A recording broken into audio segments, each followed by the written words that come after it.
Guess what happens when you write up your best employee after he came in to help on his day off, by user go.io. Not my story, but recently happened to a friend of mine. Personal details omitted obviously. My buddy Steve has worked at a small business for over 10 years. Most of his time there has been pretty alright, but recently it has become a remarkably worse place to work. Steve is the most senior employee outside of management and by far the most productive. He's always training new hires, working extra hours, helping other departments, you name it. Pretty often, Steve will come in for a couple hours on his day off to take care of backed up paperwork and general housekeeping of his department. This does wonders for keeping the department running smoothly, especially when they are busy. Management knows about this and approves. Going into the holidays this year, they are absolutely slammed, as usual. Orders are backing up and it's all hands on deck, extra hours, full tilt. After another 60-hour work week, Steve has a couple days off. On his second day off, he decides to go into work for a few hours. He knows his co-workers are likely too busy to be taking care of the side stuff, so he's being a team player and helping out. While he's finishing up and about to leave, Steve's manager comes up to him and they have the following conversation. "Hey Steve, quit messing around, get back out there and do your job." Steve replies, "Hey manager, sorry, it's my day off, I'm not scheduled to work this shift. I'm just helping out, leaving in like 5 minutes." Manager replies, "The hell you are, get your ass out there." Steve says, "Nope, not happening. I'm going home."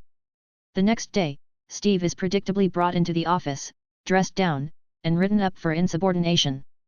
But there's a few things about Steve that you should know, that his employers knew but either forgot or didn't care about. Steve has been getting fed up with his employer for a while now. Steve is quite financially stable, as he works in a high-demand industry, and his wife also has a fantastic well-paying job. Steve is about to become a dad. In fact, he is very close to becoming a dad, right after the holidays most likely. So, Steve is in the manager's office, just finished getting talked down to, and handed his write-up to sign. Steve signs his write-up, and hands it back, along with an envelope with a short letter inside. "What's this?" manager asks. "My 2 weeks' notice." Cue the backpedaling. Manager is apologetic, asks for Steve to at least finish the holiday rush. Big boss comes in and offers a raise if he stays, the whole shebang. Steve turns it all down. Now Steve's former employer has to get through the holidays without their most reliable worker, which will take at least 2 or 3 new hires to cover. Meanwhile, Steve can enjoy the holidays without stress, help prepare for the arrival of their baby, and start looking for work again when they're good and ready. Edit. Obligatory "Wow, this post blew up" reaction. Some clarification: Steve's position is hourly, and he got overtime pay for the extra hours. The stuff he worked on during these extra hours would collectively save his department a lot of time and headaches, that's why he did it. There used to be a good team vibe in the company from top to bottom, co-workers who were genuinely friends and good teammates, so going the extra mile made a good thing even better. Not so much towards the end. Also, giving his 2 weeks instead of quitting on the spot was a combination of professional courtesy and also giving his co-workers enough warning to not completely blindside and bury them. "I am currently on holiday and my new favorite pastime is having no patience for Instagram wannabe models," by user creating Gastorm. "I am in a very beautiful and historic country and my new limit is 2 pictures before I'll walk into the shot. Just yesterday a couple set a camera in a tripod with a timer going for 5 minutes whilst people around them tried to avoid their twirl shots. Not me, I just walked in front of the camera and read the materials about the beautiful palace gardens. She asked me if I would move out of her shot, I said nope. I've been doing this for a few days now and it feels fucking great tbh. You get to take a picture, you don't get to ruin everyone else's visit." Edit. Well, this blew up more than I thought it would. Thanks for all of the awards, comments, and stories. And to those of you that have a problem. They have a right to be there and take pictures, they just don't have more of a right than anyone else. I take an entitled woman's cart full of groceries, with update by user A Bear Sniffed My Head. I'm M50s, at Walmart and hear a girl, worker, 20s, nicely say "Excuse me ladies." I see 2 entitled women, 40s, talking in front of the doors that the workers use to restock the store. The entitled woman look at the worker with the disdain of royalty being interrupted by a filthy peasant. The worker with her empty supply cart again tells the entitled bees that she needs to get though. Again the entitled woman blow her off with pursed lips and a dirty look. Now I have a particular sensitivity to people mistreating workers, and these bees have disrupted my delicate sensibilities. I walk past the entitled woman snagging one of the carts full of groceries and I take off. It takes them a moment for them to notice before they pursue me. I quickly traverse the back aisle and turn the corner towards the front of the store. One of the entitled women tried to pull the cart away from me, but I make it all the way to the front of the store before letting go. I make a clean getaway and go back to get my cart. Next to the restock doors is the other woman's cart. Now before you call me the a-hole, I'm fully aware, but these people needed to be taught a lesson and I'm just the one compelled to step up. I grab the cart and head off to the camping section. I take the cold stuff from the cart. I needed milk and eggs anyway, so bonus. Later I felt bad that some Walmart worker would have to restock the cart from the camping section. When I went back, the cart was gone. This happened like a year ago and didn't think much about it. The other day I was at a restaurant with my extended family. One of the waitresses kept looking at me. It took me a while to put it together. When she walked past I said, "Didn't you used to work at Walmart?"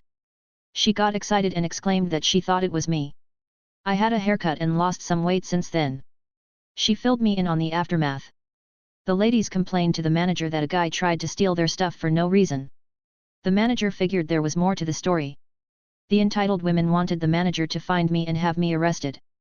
The worker girl told her what really happened and has since become store folklore. I told her I posted the story in Number Ida and got voted the a-hole. She said, "You're not an a-hole, you are a legend." My sister told her another similar story from when we were kids, but I'll save that one for another day. My mother is an asshole and I have been collecting dirt on her for years, by user Natinix. So my dear old mother has been my personal hell for as long as I remember. Starting from threatening to hit me with a bottle to trying to break down my door while screaming obscenities at me, to actually hitting me over the head with an umbrella and yelling at me when I cried. I was 11 BTW. She blamed me for my sister's divorce. I was 6 at the time it happened, 4 years, left for 3 months without a warning, then acted entitled to my forgiveness when she came back. Thrown things at me, broke 3 TVs and called me a myriad of names ranging from mild things like useless waste of space to an actual curse/punishment. The worst thing is she acts like she's the best mom in existence around other people, complimenting me and stuff, and I can't have a support system because no one would believe me when I say she's awful. But I had an ace up my sleeve I kept for 2 years now. I secretly took videos and audios of every horrible moment and kept them in a safe folder. I had moments like the ones mentioned above and lots more of her talking shit about neighbors/friends/her own eldest child behind their back. Tonight, I'm packing for uni. By morning, the whole folder will reach multiple people, including my half-siblings, aunts, uncles, neighbors, her besties, etc. Bad luck, and worst day, mother. You always said justice is better served cold. Karen complains to HR about my body. I Uno reverse her complaint. Everyone hates her, by user Indigao Ulf. Disclaimer, this was about 7 years ago, so the conversations are summarized and not 100% word for word. I used to work in a call center where everyone had little cubicles. You could chat with people on either side or behind you if things got slow, but anyone on the other side of the divider was sort of hard to see or chat with. Only important because Karen was in this hard to see location from me. I have issues with overheating, medical stuff. I like to sit right under the AC vent.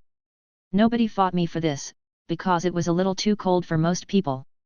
Well, being a woman, this meant that sometimes I had some nipple pokey issues on some days.